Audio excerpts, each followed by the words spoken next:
In this video, we will talk about CHAMPS, a positive and proactive approach to classroom management. In order to set our students and our classrooms up for success and to be able to change student behavior, we are going to first talk about the STOIC framework. STOIC is an acronym used to set students up for success. It stands for S, structure your classroom for success, T, teach expectations, O, observe student behavior, I, interact positively, C, correct fluently. So let's dive into STOIC a little deeper. S, structure for success. Identify and modify variables that positively influence student behavior.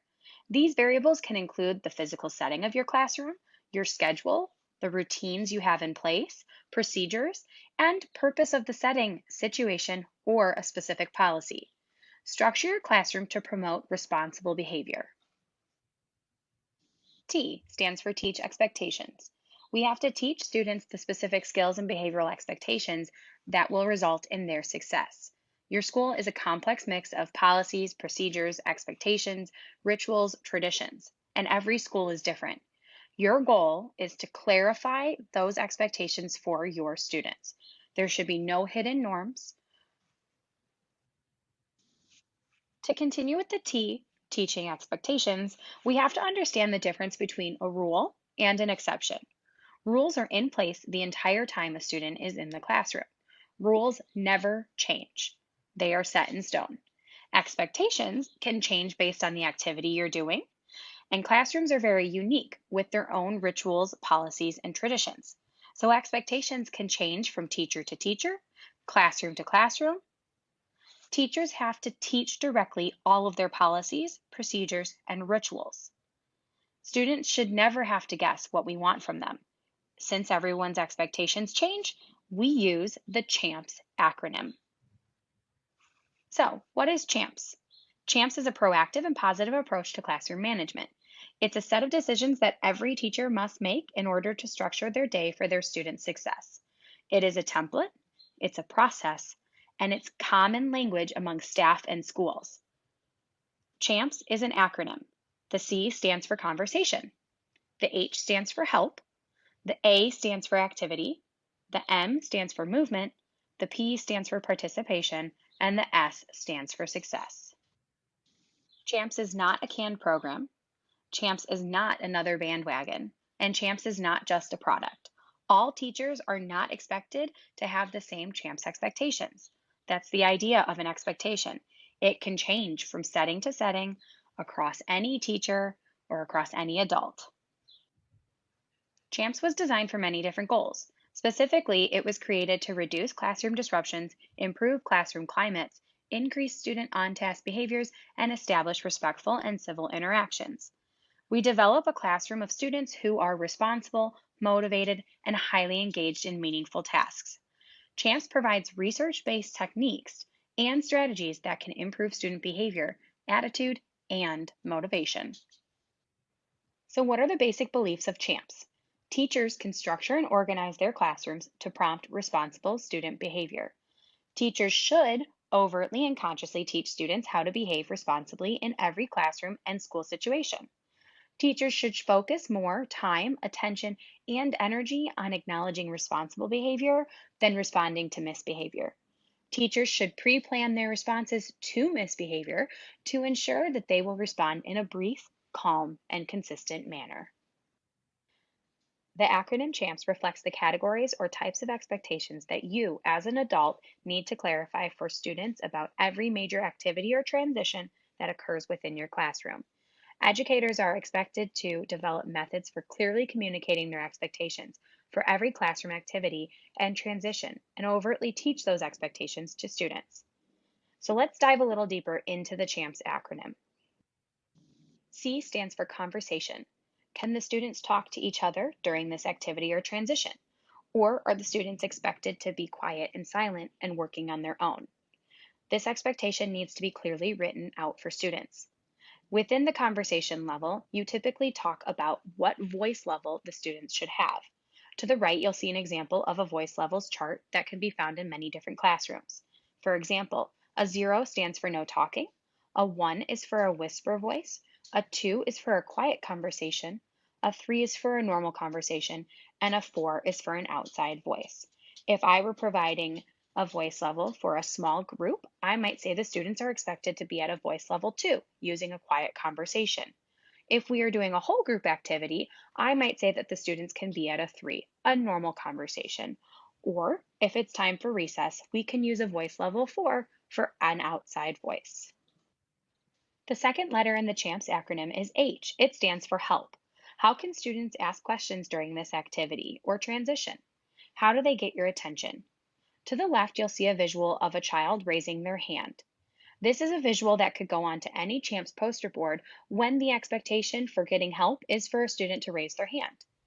Another example to the left is a visual with a few pictures as well as a sentence that the student can say when they are requiring more help. It says, if I am in the yellow zone, I can ask for a break. This is a prompt to a student who needs help in order to be able to take a break. The A in the CHAMPS acronym stands for activity. What is the exact task or objective for the activity or the transition? What is the expected end product? To the right, you'll see a few different examples. The first is a schedule within a schedule. What does that mean? Well, a schedule within a schedule is something that you provide to the student that tells them exactly what they will be completing. So, for example, on your daily schedule, it might say that it's math time. Then you provide the student more information. First, they're going to do a zones of regulation check-in. Then they will complete a math worksheet. Third will be flashcards. Fourth will be a math game. And fifth will be a zones of regulation check-out. You might also provide the student with information on what type of group it's going to be. Is the activity a whole group? Are they going to be working in a small group? Or will it be you and the child in a one-to-one session? Or will the child be working independently by themselves? Another option is to provide a visual picture for students who can't read actual words. This will then show them what they are going to be completing. The M stands for movement. Can students move about during this activity or transition? Can they sharpen their pencil? These are different questions we ask ourselves when we talk about what we want the students to be able to do in terms of their movement during a lesson. To the left, you'll see a few different examples. The top one is a student sitting in their chair. That means that the student is not to be getting out of their seat. They're expected to be sitting down, and it looks like they are sitting safe. Another example is the students might be able to get out of their seats in order to get their supplies. Then you would specifically explain to the students what supplies they need for this activity. Another example down on the bottom, it says walking, no running. This might be something that you might see in a hallway when the students are expected to walk. The P stands for participation. What does appropriate student work behavior for this activity or transition look like or sound like? In some cases, you might say whole body listening. Eyes looking, ears listening, mouth quiet, hands still, feet to yourself, body facing the speaker, brain thinking about what the group is thinking about, and heart considering the others in the room. You might also say that the appropriate participation is the student writing with a pencil.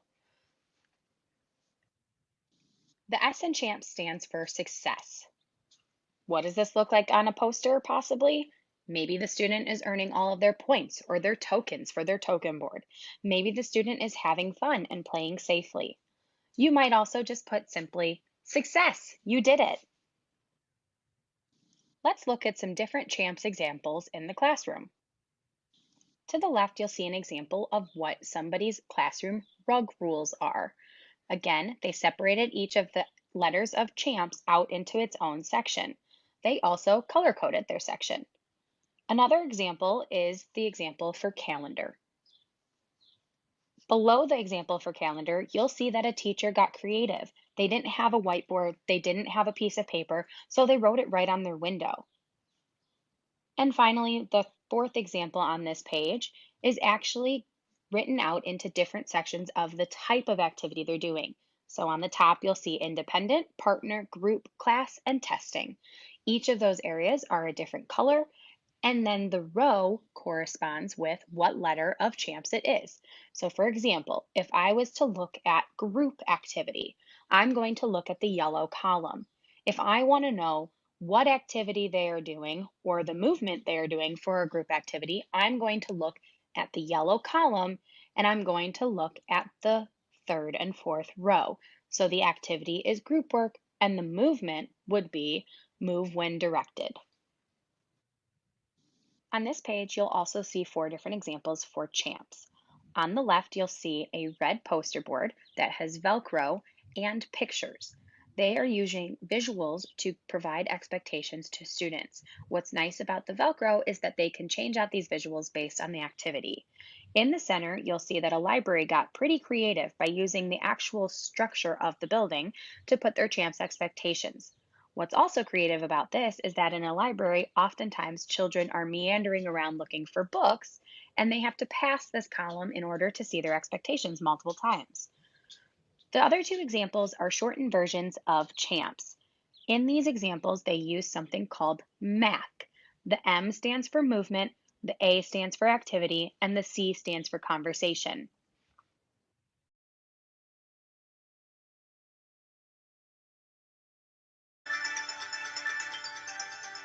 Expectations, grades K through 5. Think about the expectations you have set for your class and for all of the transitions in your day and lessons in your curriculum. Are they clear in your mind? More importantly, have you made them clear to your students? Setting your expectations is important because you are more likely to get the behavior you want for each activity. Imagine if you had to guess at what your job is and what is the expected result. It would not be easy to do your job well.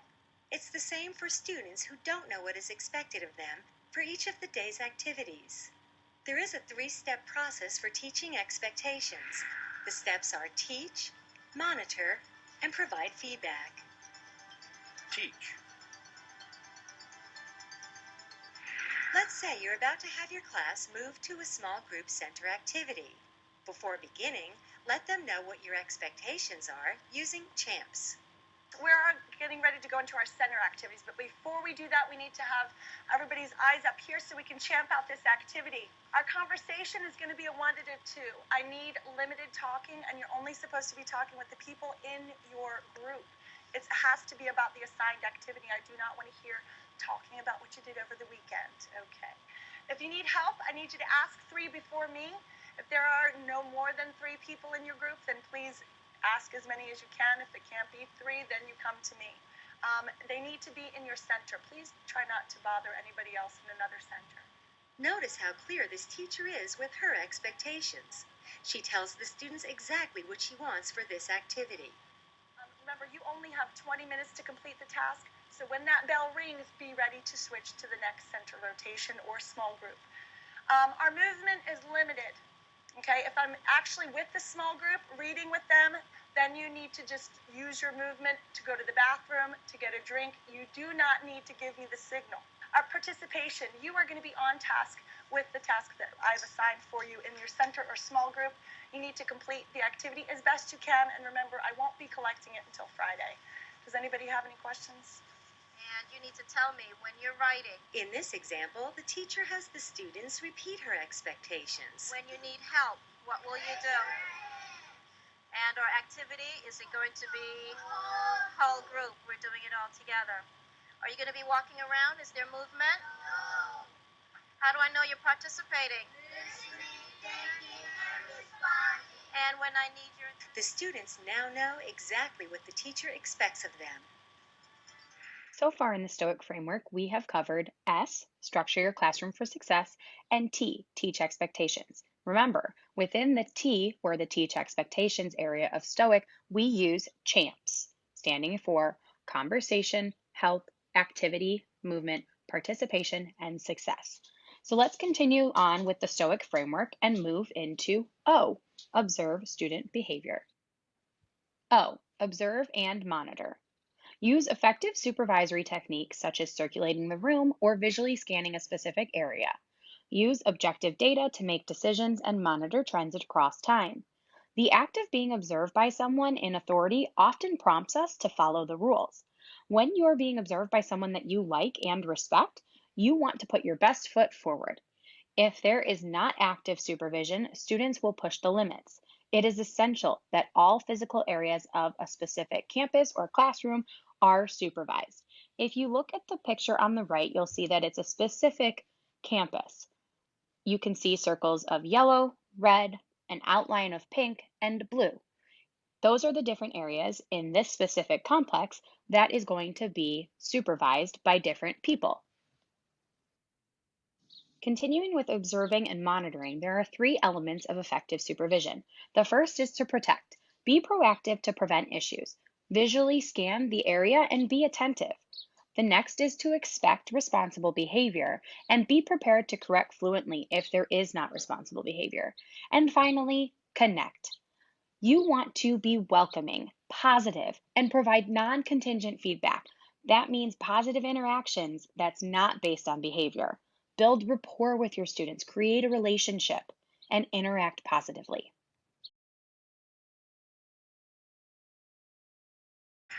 Monitor. Once you've made your expectations clear, you can start the activity. But these students aren't adhering to the assigned conversation level. Correct them before continuing. All right, boys, remember we're supposed to be on task. We only have a limited time to get this done, so you'll probably get more done if you stay on the task. Okay, thank you so much. Once the activity has begun, walk around the room and monitor them to make sure they stay on track. For example, this student is getting out of her seat for help. The assigned rule for help is that the students are to ask 3 and then me. Remind them of this. Oh, ask 3 in your group. Remember we talked about that? Go ahead and try that, and then if you need help, come again. Yes. Monitoring is a very important step in this process, so continue to monitor the students by circulating the room and scanning for misbehaviors. Correct them as they occur. This brings me to the I in Stoic, interact positively. As adults, we want to model the core belief that all students must be treated with respect, provide positive attention and specific descriptive feedback on student behavior when students behave responsibly, maintain a high ratio of positive interactions to corrective interactions. Well, what's a positive interaction? Give students non contingent positive attention. Just interact, build a relationship, model the idea that we enjoy interacting with everybody. Did you go to the game last night? Ask how clubs or activities are going. Oh, do you need any help with your homework? How are the rest of your classes? While supervising, we are providing meaningful positive feedback and make every child feel valued. All students know that we notice them when we continue to interact positively at a high ratio. It is imperative that we think about the ratio of positives to corrections that we use. We use at least a 3-to-1 ratio of positive statements to corrective statements. Think of this as filling up a piggy bank for a child. The more positives you give them, the more money they get into their bank. So when we do have to correct misbehavior, and we will have to, then you're only taking out a little bit of the money that you've already put in. This way, the positive working relationship is more likely to be maintained. Be careful not to dip into a negative balance. Then the student may begin to resist you.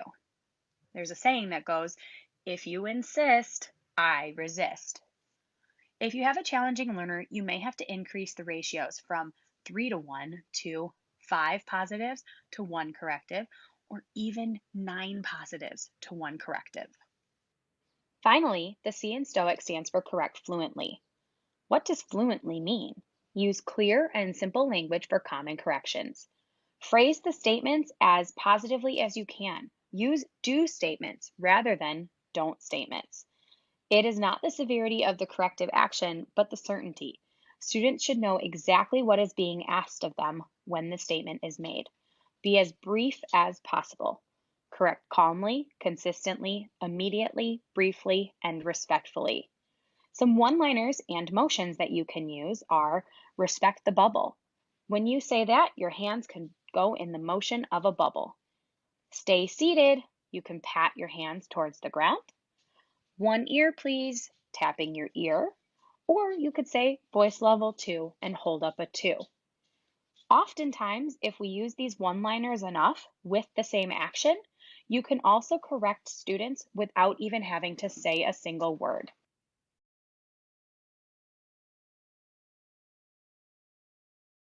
Provide feedback. During the activity, it's very important to provide feedback to the students about how they're implementing the expectations. This helps them know what they are doing correctly or incorrectly. Both positive and corrective feedback are important. Give positive to corrective feedback in a ratio of 3 to 1. Always praise them when they get back on track. Patrick, were you able to get the answer you were looking for? Wonderful. At the end of the activity, provide feedback on how well they implemented the expectations overall. If improvement is needed for next time, say so, and reiterate what your expectations are. I saw a lot of kids talking about what they needed to be doing, asking where they're going to find the definitions, using the glossary. You utilized your CHAMP for that activity, and it worked out fabulous. We were able to get a lot done in a short amount of time. Okay, so I'm very pleased with how you did, and I expect the same thing for you tomorrow. We'll CHAMP out our activity for tomorrow, and hopefully we will run as smoothly as we did today. Excellent. Every teacher will have different expectations for an activity, and different activities require different expectations. What's important is that prior to any activity, you decide what your expectations are so you can let your students know. All right, here's a quick recap. STOIC, the variables that you manipulate to get the behavior you want. S stands for structure your classroom for success. T, teach expectations. O, observe student behavior and monitor. I, interact positively. C, correct fluently. Under the T for teach expectations, we use the CHAMPS acronym. This is a set of decisions that teachers make each day to structure the classroom. C stands for conversation. H stands for help. A stands for activity. M for movement. P for participation. And S stands for success.